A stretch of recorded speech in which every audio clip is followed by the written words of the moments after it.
India गठबंधन में शामिल दलों के बीच सीट शेयरिंग पर सहमति नहीं बनी है, जो कि सबसे बड़ी चुनौती भी है।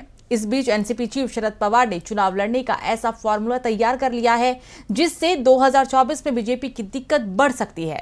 साथ ही पवार ने बीजेपी को एक रोचक सलाह भी दे दी है। क्या है पूरी खबर, देखते हैं ये रिपोर्ट। 2024 लोकसभा चुनाव से पहले इस साल होने वाले विधानसभा चुनाव इंडिया गठबंधन को और मजबूत कर सकते हैं। 5 राज्यों के विधानसभा चुनाव इंडिया गठबंधन के लिए कई मायनों में काफी खास हैं।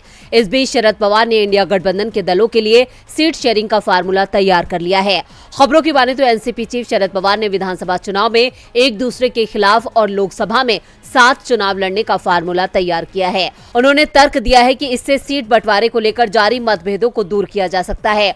पार्टियों को तोड़ने का आरोप लगाते हुए उन्होंने बीजेपी पर कटाक्ष भी किया। उन्होंने कहा कि बीजेपी को अपना चुनाव चिन्ह कमल से बदलकर वॉशिंग मशीन कर लेना चाहिए। एनसीपी की कार्य समिति की बैठक में शरद पवार ने पार्टी कार्यकर्ताओं को आश्वासन दिया कि चुनाव चिन्ह बदलने से लोगों के दिल नहीं बदलते हैं। उन्होंने कहा कि वो अब तक 5 सिंबल पर चुनाव लड़े हैं और हर बार जीत हासिल की है। पार्टी कार्यकर्ताओं को यह संदेश ऐसे समय में दिया गया है जब चुनाव आयोग आज एनसीपी के दोनों गुटों की याचिकाओं पर सुनवाई करेगा। अपने राजनीतिक सफर के बारे में बात करते हुए शरद पवार ने कहा, मैंने सबसे पहले जुए वाले बैलों की जोड़ी के चुनाव चिन्ह पर चुनाव लड़ा, फिर चरखे पर, गाय और बछड़े पर हाथ और आखिर में एनसीपी के घड़ी के चुनाव चिन्ह पर चुनाव लड़ा। हर समय लोगों ने मुझे अपना आशीर्वाद दिया। इस देश में आम जनता काफी समझदार है, इसलिए हमें चिंता करने की कोई जरूरत नहीं है।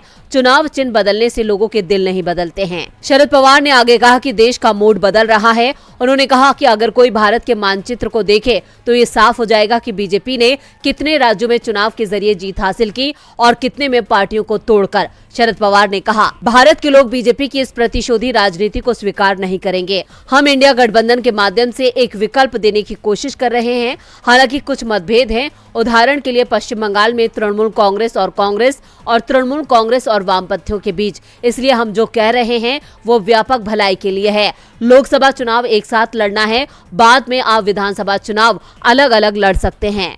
शरद पवार के इस फार्मूले पर अगर इंडिया गठबंधन के दलों में सहमति बनती है तो इससे 2024 में बीजेपी के लिए दिल्ली की सत्ता तक पहुंचना काफी मुश्किल हो जाएगा।